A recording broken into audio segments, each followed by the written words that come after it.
This podcast is a member of the Place to Be Nation family. Visit us at placetobenation.com, the only place to be in your pop culture world.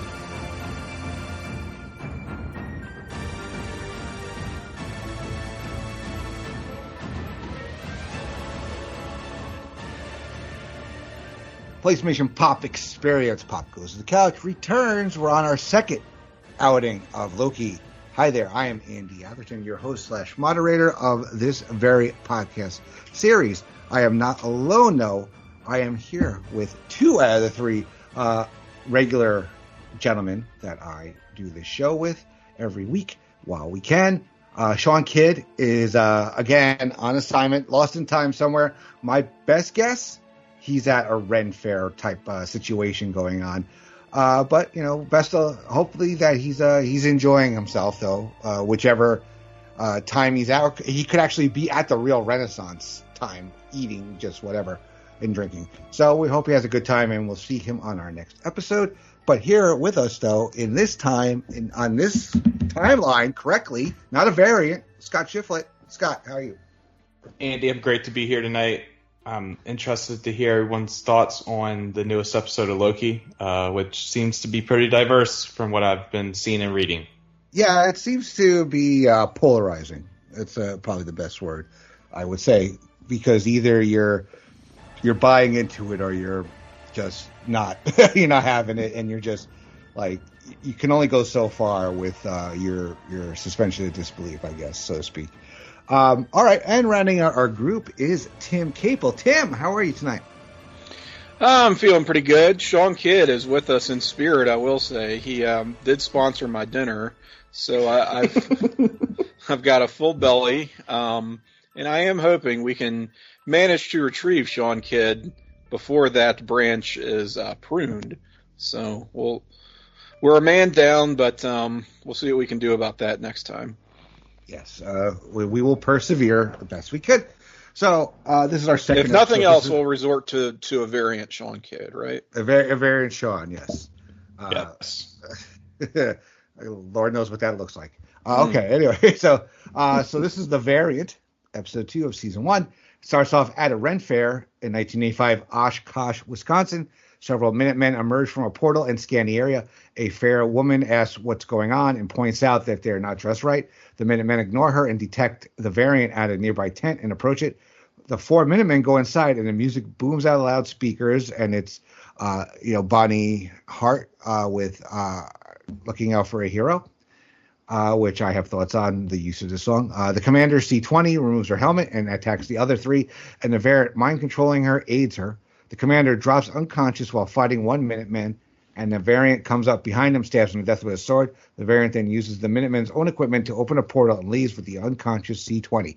So this was quite the interesting opening, so to speak, to an episode. So, Scott, what are your thoughts on this, how this begins?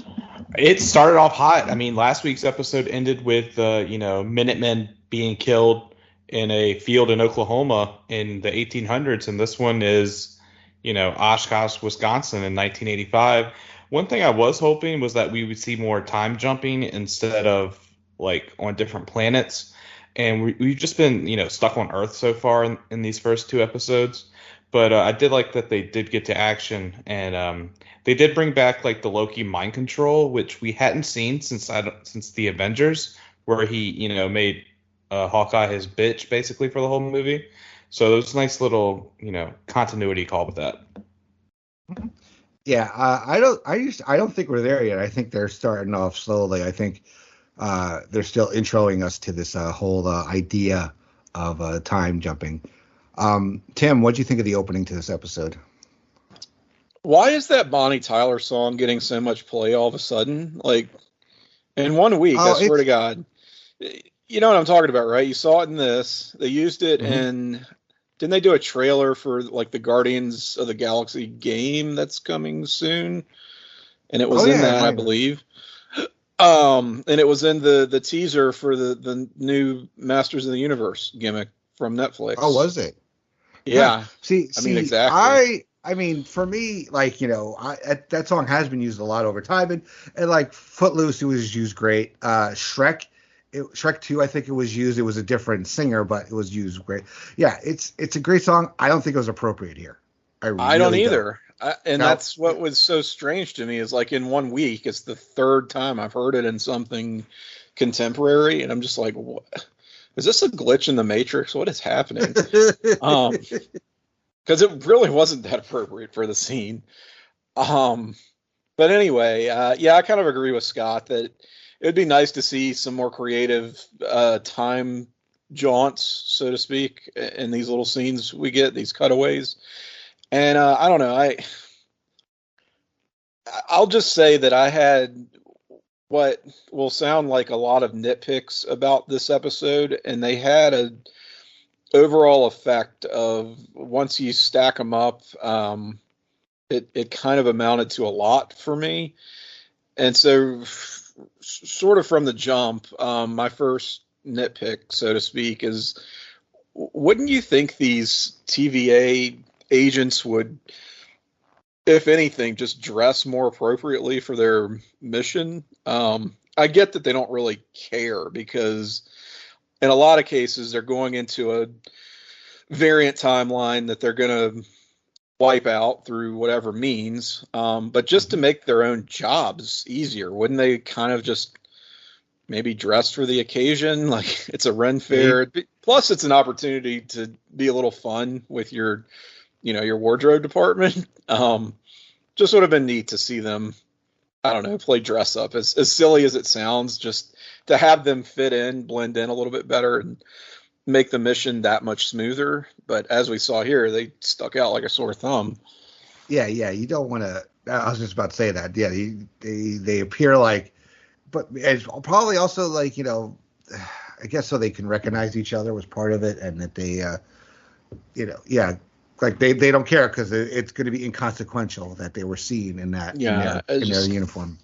I don't know. It's one of those little things that took me out a little bit. But we did get the fun line from the lady who was very sensitive about her participation in the Rent Fair. Is like, we need this, or something like that. She sees them and takes offense at their lack of commitment to the gimmick. And also one thing we've learned from this, we see it more in the second episode, is like the TVA agent time cops basically have no personality, and like basically I can think of as like how they like to stick up their ass, like it's just how they are, like no personality. The only one we see is Mobius, and that's very little. Well, right. C-15 they're all business. C-15 has somewhat of a personality, I guess. But like we said though, for me, holding out for a hero, this is not a hero. It's usually like a hero, like doing something heroic is when that song has been used, like coming up for like to get the bad guy, or whatever. Though this is a bad guy killing people. Or, it may be used ironically. I can see the appeal. Like I could see it getting some play in like a Deadpool movie, just as a gag. But this wasn't that either, was it? It was just a straight up villain killing people. And am I the only one that for a second was like C-20 looks like Carly from Falcon Winter Soldier? Like a better looking version of Carly. I can kind of see that. Yeah. Right. Now that I think about it. All right.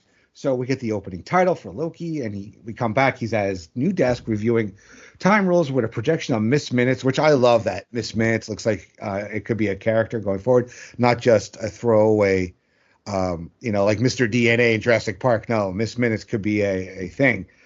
He asks if Miss Minutes is alive or recording, and then swats at her with a magazine. The hologram jumps away and jumps back into her computer. Mobius comes up and tells Loki that there's been an attack. Loki puts on the suit that Mobius gives him. They meet with Hunter B-15, who tells Mobius that C-20's team went dark just after they jumped into the 1985 branch. They don't know which variant attacked the team, but Loki insists that it's the lesser kind. B-15 points out that the variant is printed on the back of Loki's jacket and says that she doesn't want people to forget who he is.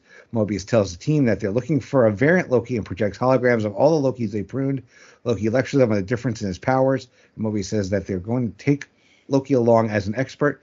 He says that Loki tells Loki that he knows Loki won't betray them because Loki knows they can capture him and it won't get him any closer to the timekeepers. The team then goes back to 1985, locates the time nexus, and Mobius explains that they have to show up in real time because of the unstable nature of that nexus. They go through into a tent and find C-20's helmet and figure that the variant had taken her hostage, even though the variant has never done that before. Loki tells the team that if they leave the tent, they'll end up dead Minutemen, like the dead Minutemen. He says he can sense his own schemes and tells them that the variant wants them to look for C-20, and it's a trap. Time is approaching on the red line. Loki says that the variant wants him. He offers to deliver them the variant, but he tells Mobius that he needs assurances that he won't be disintegrated when the job is done. Loki says that he needs to speak to the timekeepers at once. Mobius figures that Loki is playing games, and if there is no trap, and tells the team to set the reset charges. Once they're done, they depart, and the change eradicates the timeline. All right, so Tim, we see Loki looking at a jet ski magazine.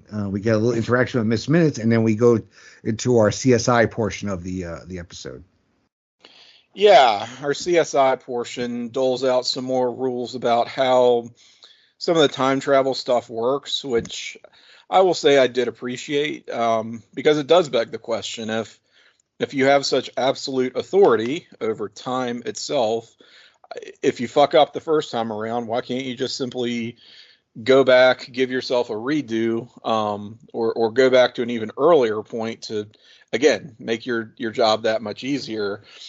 But they spell out that they have to be very careful and sort of where they arrive and how they handle these variant timelines. They have to do so rather delicately because of how unstable they are. So I accepted that. It's as good as explanation as any. I also found it very interesting that they spell out for us that Loki is the individual who they have encountered the most in terms of variants. We get a pretty cool sight gag of all the different incarnations of Loki. There's one that looks like the Hulk. You wonder what happened there.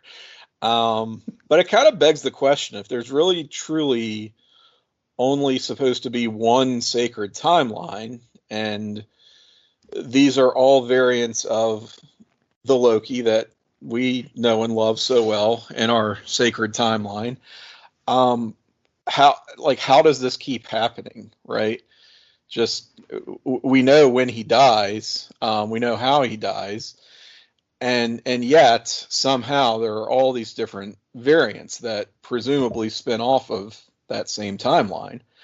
So it makes you wonder, like, how much interference there is, especially down the line of our sacred timeline, or how truthful the timekeepers are being, perhaps, about there only being one sacred timeline that they keep in order. I don't know. Kind of cast some doubt on that, at least in my mind.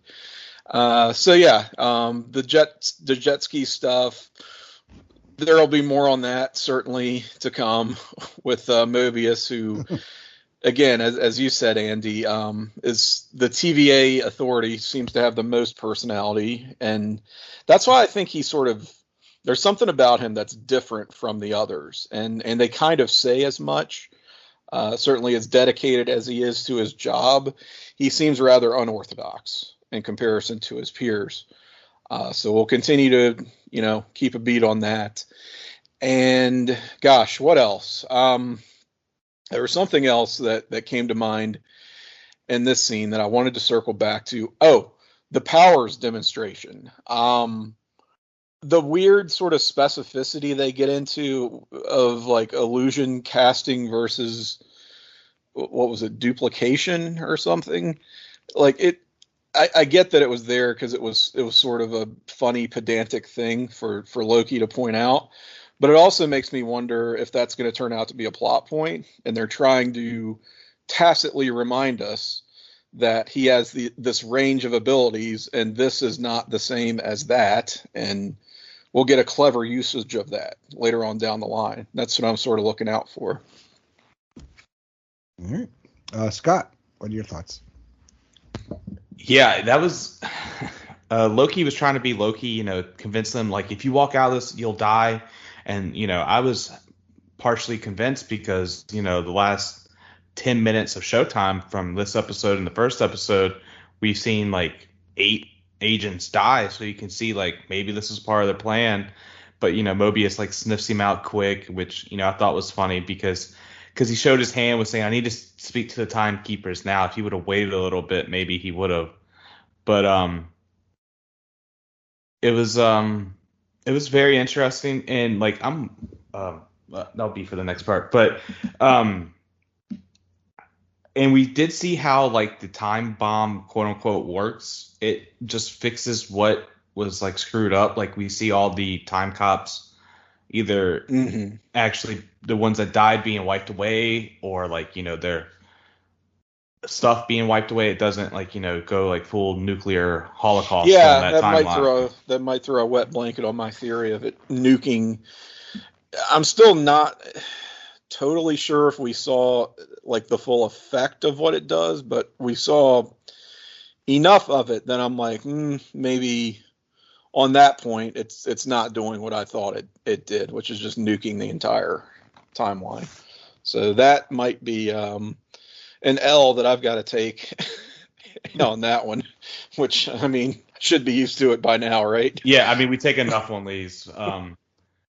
But it's very interesting, like, just to see what's happening with this. And, like I did love, like, they're making Loki wear, like, it's basically a scarlet, like the scarlet letter with like it says variant on the back instead of being adultera. It's like, hey, he's not supposed to be a part here, which I did like think was pretty good. So, yeah, sorry, my mind's all over the place right now. Yeah, I think I found something on we were talking about with the next part, because I watch along as we're doing this for you guys, and I just looked up when I was talking, and I caught something. I'm going to look it up while Andy speaks for the next part. Right. Yeah, and I also noticed that it's B15, not C15. So it's B15, C20. Yeah, it's going to be hard to keep track of some of these because most of them don't actually have names. So like a lot of red shirts, I guess, in this show, so to speak. All right. So back at the TVA, Mobius goes to Rihanna's office to meet with her. She points out that Loki is stubborn, subordinate, and unpredictable.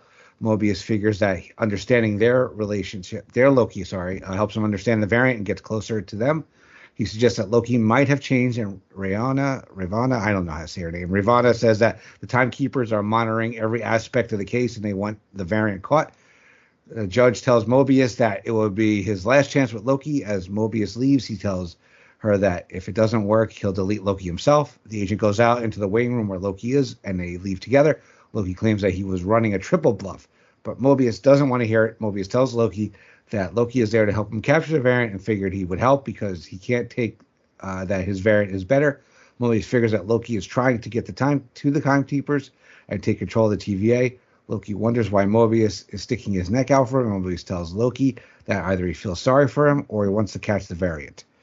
All right, so Scott, we get this, we get little return to the TVA. We get, Mobius is getting a little guff here. What's going on? Okay, so like Mobius being in Ravana's office, like at first I thought she was going to be a throwaway character just in the first episode, but we see her more with this. She seems to be Mobius's boss, and Mobius and her, I don't know if time variance authority can have like, romantic relationship. They're definitely flirting and hamming it up. Like most of the stuff in this room is like stuff that Mobius has gotten like from his work. And she's like, well, you're not the only analyst I work with. And when she asked him to sign out the papers to like sign the event report, I noticed that it said the pen says Franklin D. Roosevelt High School. And just bear with me for a minute, guys, because I went down a rabbit hole in the 45 seconds to a minute that I was able to here. Yeah. But I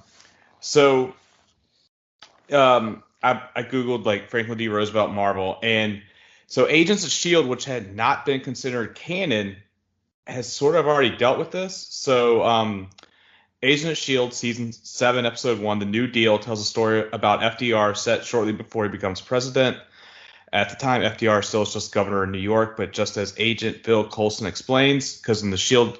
show, if you guys don't watch it, Bill Coulson is alive. I don't know. The one who does know is stuck in a time stream, so we're screwed with that. But he's about to have a major impact on the MCU. He's elected president next year, and then in a few years he forms the SSR, the Strategic Scientific Reserve. He explained the SSR becomes S.H.I.E.L.D. And here's where it gets weird. In Agents of S.H.I.E.L.D., our heroes are trying to save FDR from being killed by a Chronicom, an ancient race of hyper-advanced genderless robots. The Chronicoms travel back in time to try to stop S.H.I.E.L.D. from ever being created. Coulson assumes their plans to kill FDR, but actually targeting someone else entirely. But if it's starting to sound like a Loki subplot, you're not long, because the series dealt with time travel. So maybe this is like their way of saying like Agents of S.H.I.E.L.D. might be canon, or like we might be getting a different like Agents of S.H.I.E.L.D. But I just think that's very interesting because it's a blink and you miss it thing, and that's a weird, that's a very niche Easter egg to throw in a show like this. Mm-hmm. And also for her to say they're, alluding to other analysts that she works with when they do the close up on the pen makes you, I don't know, maybe it was just an Easter egg there to reward people who watched 7 years worth of Agents of S.H.I.E.L.D., which I can't say I did, certainly. No, I think I still have to watch the last season and a half. Yeah. If I ever decide to do it.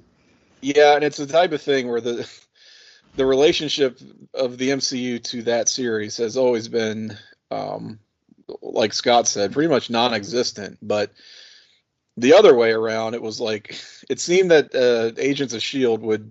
would have to be beholden to the movies, but the movies were not in any way beholden to the show.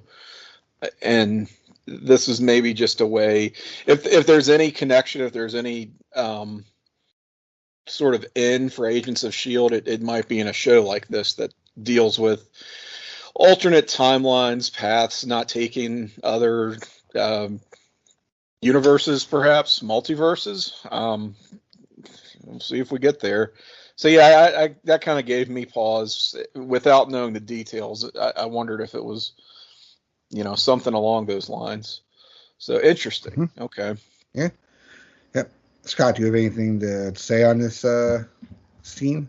Just I noticed the romantic chemistry, and it seems like she's like the big person in charge of the timekeepers, which leads credence to what I said last episode, where I don't think last episode for the first one, I don't think the timekeepers are either exist or if they're still alive, they're dead. And I think she's like, the Wizard of Oz trying to, make it look like all this is still happening. Yeah, I know. I have to hear my daughter with all the theories that she sees online and TikTok and everywhere. Yeah, people saying that Kang is one of the timekeepers and this, that. Yeah, I'm just like, you know what? After WandaVision, my brain hurts. We all got burned. Mm-hmm. Well, it's not burned. It's just it's too much energy to expound on all these thoughts and theories. Where it's just like, just let it play out. Especially when you're wrong just the next week. Yeah. Yeah. I mean, is there going to be any less enjoyment by getting surprised and not guessing, not knowing what's happening? I'd rather look back and see like what I missed. And kind of like people like kind of explain like, oh, this is for somebody who doesn't know the comics and doesn't, for me, it's like I like to get educated afterwards. Oh, that's just me personally. I'm turning it like I feel like Austin Powers. It's like, and I've gone cross-eyed when trying to figure some of this stuff out. So, Tim, what do you think of this scene in the judge's office? I just find it fascinating how, especially these Disney Plus series, have turned D and C list Marvel characters into just household names. Look at Agatha Harkness and how everyone knows who this character is now, who's really kind of a nothing in the comics. And here we see Ravonna, who's like a sometimes lover, sometimes enemy of Kang, and just all this stuff with the TVA and the Time Lords. Are they real? Are they not?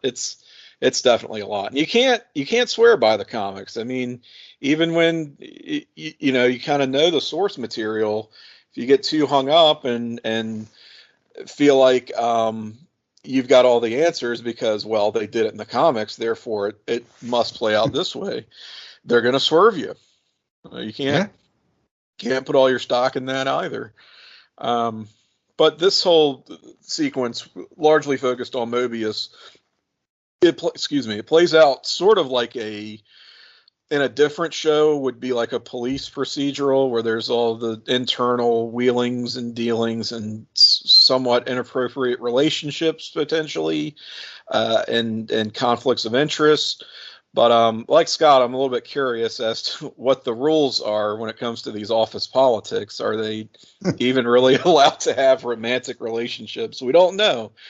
But they have a certain degree of familiarity, no doubt. I'm kind of less enthralled with the buddy cop vibe between Mobius and Loki that they're putting a lot of stock in, it seems like. I know people have been pretty swayed by them and more into it, even than what we saw in Falcon and Winter Soldier. But I don't know. Like I like Tom Hiddleston, certainly, always have, and I like Owen Wilson's portrayal of this character Mobius, but I don't think they have like this undeniable chemistry. Like they're fine, but it's not really knocking my socks off yet. Yeah, it's good, but I think when people get like a combination that they never thought you'd ever see on screen, like you never would think of, who would ever think to cast Owen Wilson and Tom Hiddleston against each other? Like in what? Who knows, right? And you think, okay, they have a good, nice intro to them and everything. And it's like, oh my God, that's a movie I have to see. Sign me up. Yeah, you get all of those. And I'm like, yeah, I mean, I'm not as down as you maybe, but I like it. But I maybe it'll get better. Who knows? All right. So we get back to the show. We get Mobius wants Loki to go over the variant's case files and then gives Mobius his unique perspective. In case there's something they might have missed, the agent leaves Loki at a desk with the case files and goes to get a snack. Loki reads the files. He talks to himself loudly about what he's found, and a nearby clerk shushes him. Loki then shushes her back. He then approaches the head clerk and asks for files pertaining to the creation of the TVA. She tells him that they're classified. All of the other relevant files he asked for are classified as well, and she takes him to the only file that he can read, the one about the variant. Going back to his desk to study the files, Loki finds a reference to the destruction of Asgard and reads the file about his civilization's destruction. He takes the files to Mobius in the cafeteria, tells the agent that he found something. Loki points out that he could go to Asgard right before its destruction and do anything he wanted to do because the apocalypse is coming. It can be any apocalypse, and it won't matter what Loki does because the timeline won't branch because it gets destroyed. Loki figures that the variant is hiding in an apocalypse and that the TVA would notice. Mobius concedes that it's a good theory, but refuses to take Loki out to test his theory. Loki assures Mobius that he won't stab him in the back because it got old, and he says that he loves to be right. The agent takes Mobius to Pompeii in 79 AD, and Mobius scans for variance energy. He warns that if Loki's wrong, anything they do could create a huge branch in the timeline, and says they should start small by making bird noises. Loki runs to a wagon, gets on it, and shoots the goats inside. He introduces himself as the god Loki, and that he and Mobius are TVA agents. He yells that all of the residents are about to die when Vesuvius erupts in a short time, and that he's from the future. Vesuvius erupts, the residents run, while Loki yells that nothing matters. Mobius confirms that there is zero variance energy and that the ash cloud from the volcano approaches. All right, so, we learn, Loki gets a little job doing some research here. We get his little explanation in a nice, fun scene in the cafeteria, and then we go back to Pompeii. So, Tim, how's the relationship? Is it getting better, the banter here for you? Yeah, some of the banter's fun. I think another problem is I'm having a stroke apparently. I'm having a hard time. Y'all are gonna have to bear with me on some of this stuff because Scott knows. I'm having a hard time focusing on Loki and Mobius and their working/professional relationship because I'm getting a little bit wrapped up in just some of the plot contrivances at this stage. And hear me out. Like, I know that there's a big difference between hard sci-fi type of thing you'd see in like Star Trek: The Next Generation as sort of the textbook go-to example when I think hard sci-fi concepts. And you have soft sci-fi, which is a little bit more loose and more almost fantasy based than, science based. And I think that for the most part, the MCU leans in the direction of more soft sci-fi. It's more of a casual, viewing experience. Doesn't try to challenge you too hard or try to make you feel dumb. And I guess that's where my breakdown comes in, because I just think of time travel as something that almost has to be a hard sci-fi concept, because you've got to work really, really hard to make it make sense to me. And I don't know that they've done the best job, especially in this show, of making it make sense. I'm like, this whole deal with hiding in an apocalypse event because the timeline will not branch, therefore the TVA can't track the variant because there's no branch for them to jump off of. And I'm like, they're almost treating the timeline like a knowing entity that is like, oh, well, there's an apocalypse here that's preordained to happen. Therefore, if a time traveler jumps in, it doesn't matter, and I am not going to branch at that point. I'm like, what? How? Why would it matter? Like a variant is a variant. Like whether they make a ruckus, cause a whole lot of changes or virtually no changes, they're not supposed to be there. And shouldn't that just force it to branch no matter what? And the show is saying no, if it's an apocalypse event, because it doesn't matter. Well, still, who cares? I don't know. It's just such a weird, arbitrary rule that they threw in. And for Loki to figure it out, wouldn't these guys know that already? They've been doing this for literally all of time. It's kind of their job, and they've literally had all of the time that exists to put this together. So don't they know when they can and can't track a variant? Like they should kind of have all these loopholes documented already, right? So, and I get that we have to give Loki these big moments because he's, our titular character, but I don't know that he should know more about what these people do and how their world works than they do. It just, I don't know. Everything about this was like, what? I was really just vexed by this, sort of from this point on. It kind of threw me out of the episode. All right. Scott, what are your thoughts on this part? Yeah, I was okay with it. To be honest, I turn my brain off sometimes when I'm watching some of these shows and just try to enjoy it, which gets me in trouble because then I'm like, oh, this was great. And then I hear stuff like that and I'm like, damn, maybe, I'm giving them too much leeway because of how great they've been. Because Tim does bring up some good points, because what's making the variant go through and move 25 people over somewhere else so they're not killed, and then that just creates a shit ton of branching timelines right then and there. But I will say I did their Mobius and Loki's wordplay when he was like, do something. He's like, I was just gonna ask you to make a bird noise while Loki's causing a whole ruckus, and I thought that was just a fun scene and shows how they're more by the book and everything. But Tim, you kind of opened up my mind with what you were talking about, so I'm gonna have to sit on that for a little bit, because that definitely seems like they should know all the rules of time instead of Loki, who's been here, basically 15 minutes in real lifetime, and was like, hey, I got an idea.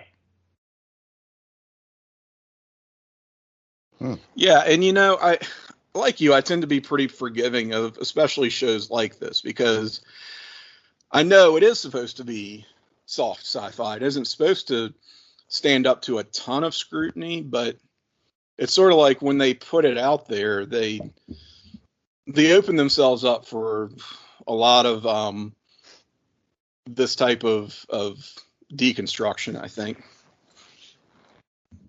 Yeah.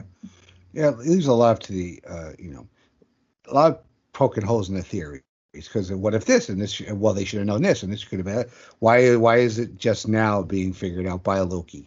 That's really what you're questioning, because these guys have supposedly been around forever and should have been able to run almost every scenario and seen all that. And we don't really know what these people, what they are. Like, what are they? Right. Are they? I mean, are they human? Are they just appearing to be human? I mean, are they sentient? Robots? I don't know. Well, they're not robots because they would destroy you go through the portal. Portal. Really. Yeah. And like again, now my brain's starting to hurt. So, all right. So, Mobius and Loki return to the TVA and they look for a disaster with no survivors. Loki falls asleep and Mobius wakes him up so they can go for a walk. They go back to the cafeteria and Mobius talks about the beauty of jet skis like the ones advertised in the magazine. He admits he doesn't have one, but looks like it'd be fun. Mobius reads it to remind him of what they're fighting for. The agent then says that he accepts what it is, and they discuss the chaos of creation, and he's lucky that chaos he emerged from gave him purpose, and it's real because Mobius believes it's real. Loki insists that they're the only ones at the TVA who have had free will and wonders how it all ends.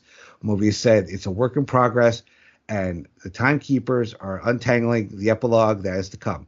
Loki says that is order and sounds boring. He says that he knows that no one is truly bad, and that no one good is ever truly good. Mobius tells Loki that he's very clever and walks off.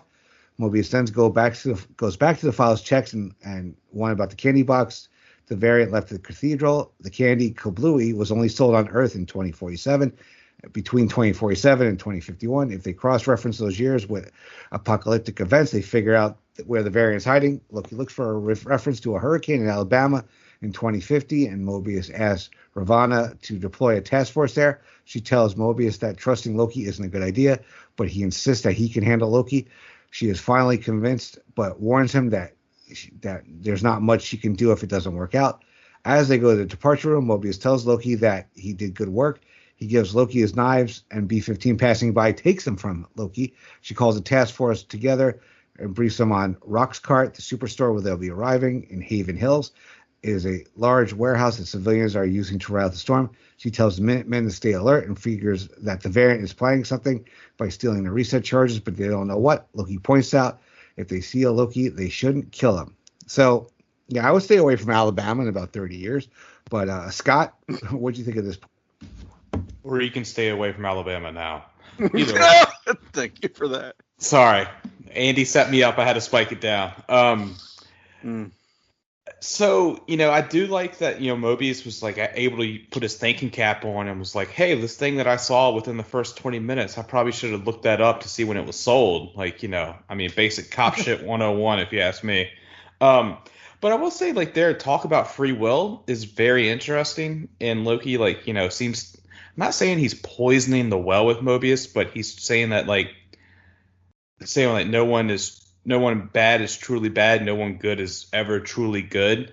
And because Mobius just seems to be lockstep and key with all right, I'll do, whatever the timekeepers, they're writing this epilogue for us. They're untangling it so we don't die. So it's very, very interesting. I'm looking to see where it goes. And, as we find out, I'd forgotten about this part where Ravonna tells Mobius that, it's on him if something goes wrong. And I do like that B-15 still does not like Loki and doesn't trust him and might be for good reason, potentially. So we shall see. I don't think B-15 likes anybody. That's also very true. Yeah. Tim, what's your say on this part? It's very awkward referring to characters as B-15 and C-20 and this and that when they are supposed to be actual characters in the show. And it's starting to kind of bother me a bit. I understand it. They have designations, not names. That's kind of the gag, but it's also annoying. So I'll just put that out there. The forensics that we see with Loki and Mobius is kind of fun. I am questioning once again what even qualifies as an apocalypse event, and are we talking like a few thousand deaths, hundreds of thousands of deaths, millions of deaths? What's sort of the cutoff there? it just seems to be one of those, again, very arbitrary things. And I don't know, it just seemed like this local flood in Alabama maybe wouldn't do it. Also, you jump to an apocalypse event, whether you're trying to hide out or not, whatever. The timeline's not going to branch. What if you do something to avert the apocalypse event? I mean, Loki himself uses the example of he could push Hulk off the Rainbow Bridge or whatever in Ragnarok. Well, that would have, I feel like, made some pretty significant changes in the climax of that movie, particularly how things went down with the whole Ragnarok of it all. Mm-hmm. So that's a pretty big fucking change that the timeline just sort of shrugs at. Right? I mean, what are we doing?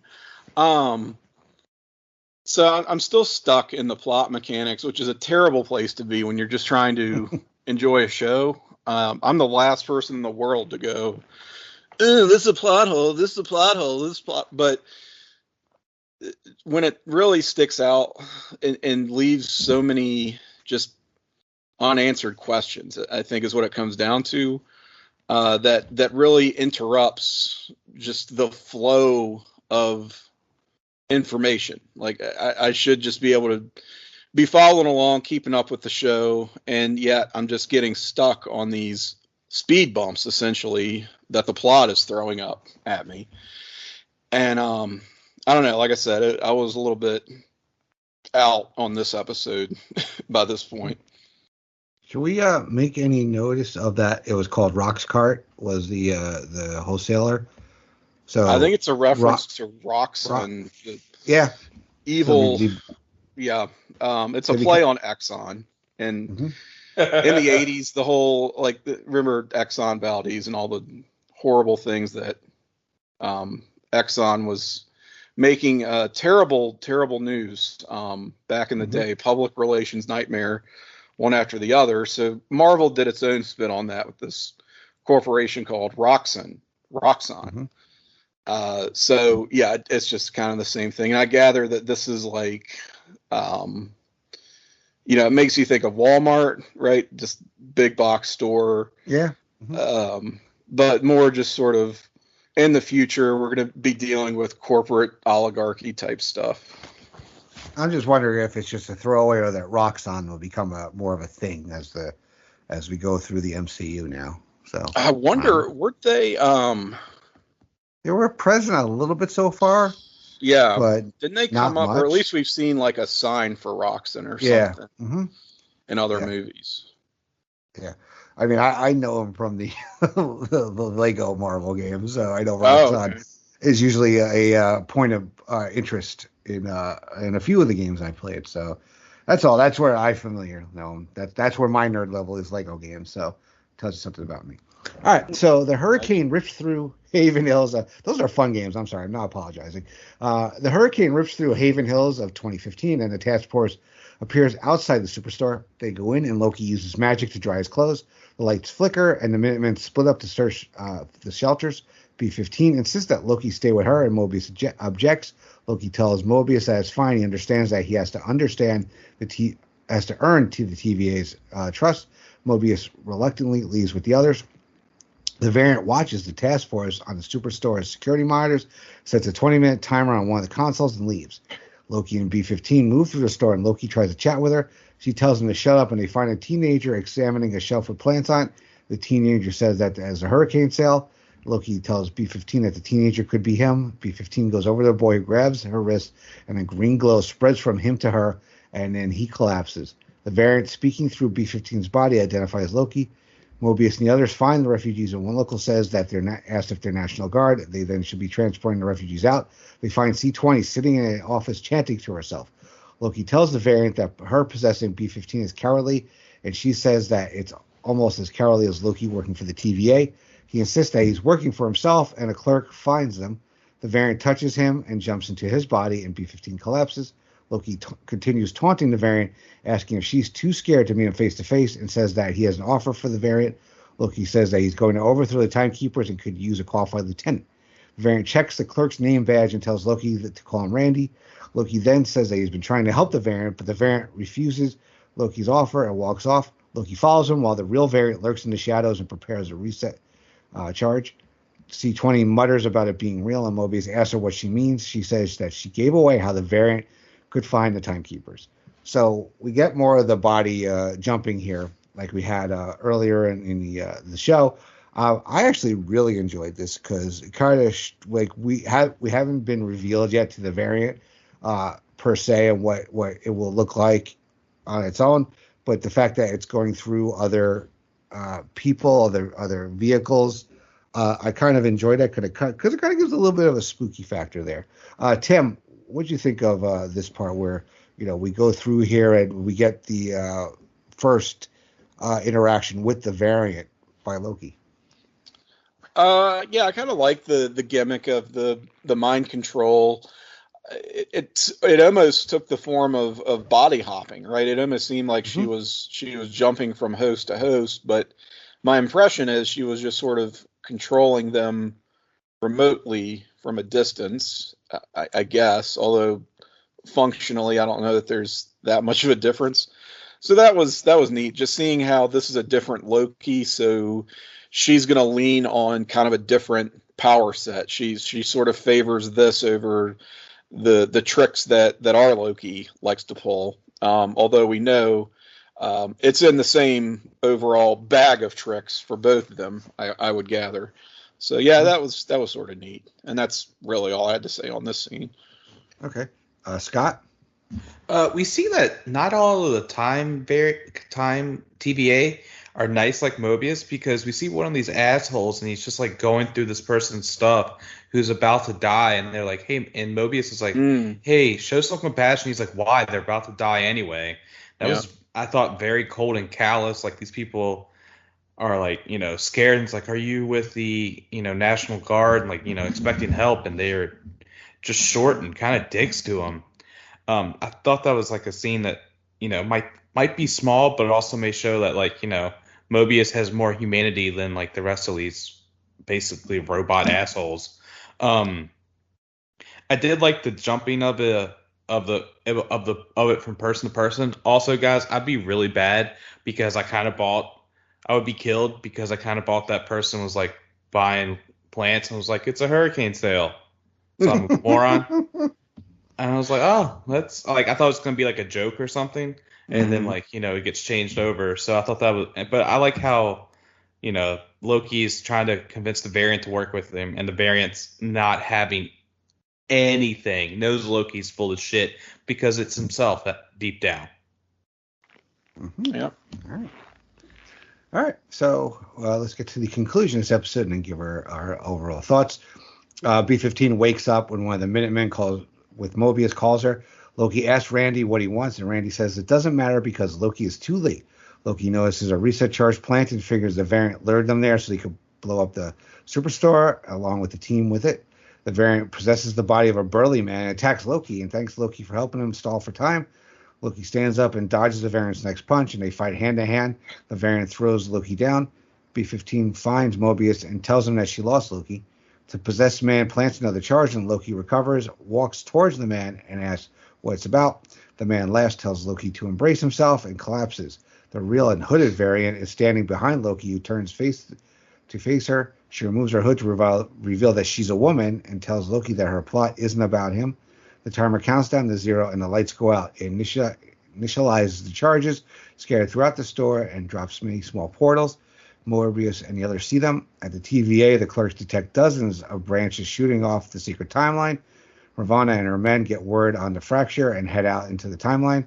Lady Loki removes a monitor from the timer and leaves via portal, waving goodbye to Loki as she leaves. Mobius and the others arrive, and Loki sees them and goes through the portal after the variant. And that is the end of the episode. Scott, what did you think of the end of this episode and the reveal of, I guess it's Lady Loki? I mean, there are other characters I've heard it could be. Again, like I said, my daughter, tells me all these things that she sees online. So I'll let you guys say who they might actually be. So, Scott, what'd you think of it?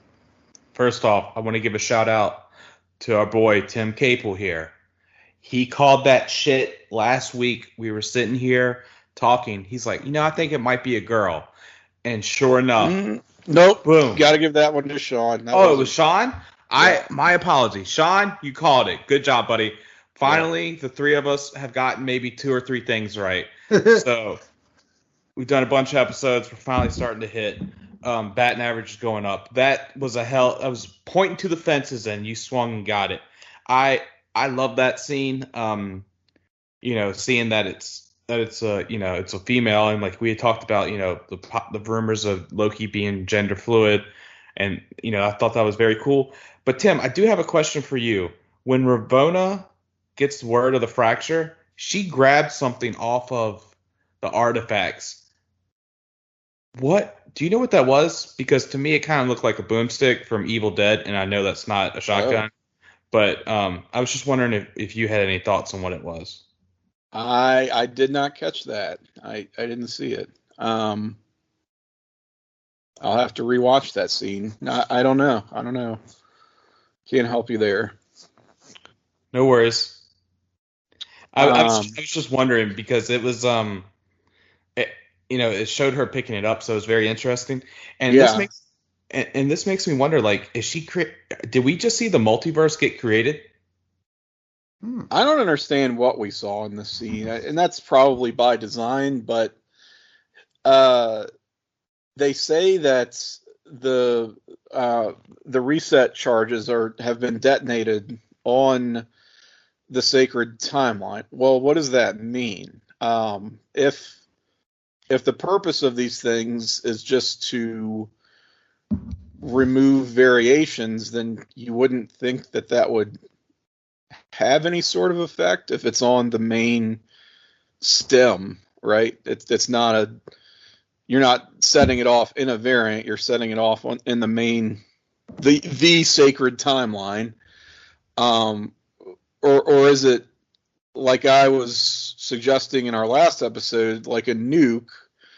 Well, I don't think we're destroying reality here. That seems like it would be a pretty big problem. And it looked like there were all these new branches forming, right? When they showed it on the monitor, we saw these red lines, and I'm like, why would setting these things off create a bunch of new branches? Isn't that? I don't know. That just seems very counterintuitive to how they're supposed to work, which again I don't fully grasp. But that may be intentional. I don't want to knock the show too much for that, but it was certainly not coherent, at least to me. And this whole deal with Lady Loki. Hats off to Shawn. He really did call it. There's sort of no reason that she should be a woman, but no reason not to at the same time. So it's just as well. So we needed a win, and Shawn. I mean, that's all credit to Shawn, but that helps our credibility, I think, a little bit, perhaps. But yeah, there's all kinds of stuff out there about. Do we want to talk about the credit and the whatever other dubbed language it was at the end? Yeah, you could talk about it if you want. She's apparently, it identifies this character as someone called Sylvie, who the second Enchantress. In the comics, her name is Sylvie Lushton, who acquired her powers from Loki. He gave her these abilities, and I don't know. There's been some speculation that it's not an alternate Loki, but it's this other character entirely, which maybe is, I don't know, that we'll get any immediate clarification on that. It might just be one of these cases where they consolidate characters, from the comics. They do this sometimes with characters who are kind of similar conceptually, just mash them together just for the sake of streamlining. So that's what we might see. I don't know, but just wanted to acknowledge that because I know that's something people may have seen and are wondering about. Yeah. Yeah, I heard Enchantress. I was like, oh, I had flashbacks to Suicide Squad. I'm like, it's a different universe, different. Oh God, they did use an Enchantress in that. Yeah. By that vapid, charisma hell that is Cara Devil, whatever the hell. Cara Devine, whatever her name is. Yeah. Yeah. So So where did Loki go, guys? Though that's a big question. He did actually follow the variant right into the to the same one. So where do you think they went? I'm out of the guessing game. To see the timekeepers. I have it up right now and I paused it. One's going to 1492 to Lisbon, Portugal. So where they're going to mess up Columbus's discovery of the New World. They got Vormir from 2301. We got Thornton, USA, 1551. Cookville for 1999. We got Asgard, 2004. Rome, Italy. Finland in 1708. Is this where they sent all the reset charges? Yeah, Ego in 1382. Titan in 1982. 1947 in New York. So Tokyo, Japan, Xandar, Beijing. There's a lot going on here. So this could be, I guess, maybe what Loki is about, going to all these separate places and fixing it, I guess. I'm not sure, but there's a lot going on here. So, I want, like, when I saw him walk through, I was like, damn it, the show's about to end. I was like, can it be next Wednesday already? Which, by the way, don't know if you guys saw, we might have talked about it last episode. I apologize. Disney's now releasing all the Marvel shows on Wednesday. So thanks for that, Disney. Yeah, well, it's actually all the TV shows. So whether it's Mighty Ducks, Star Wars, Bad Batch, whatever, and they're leaving Friday for their original movies to come out, whether they're premium access or not, I guess.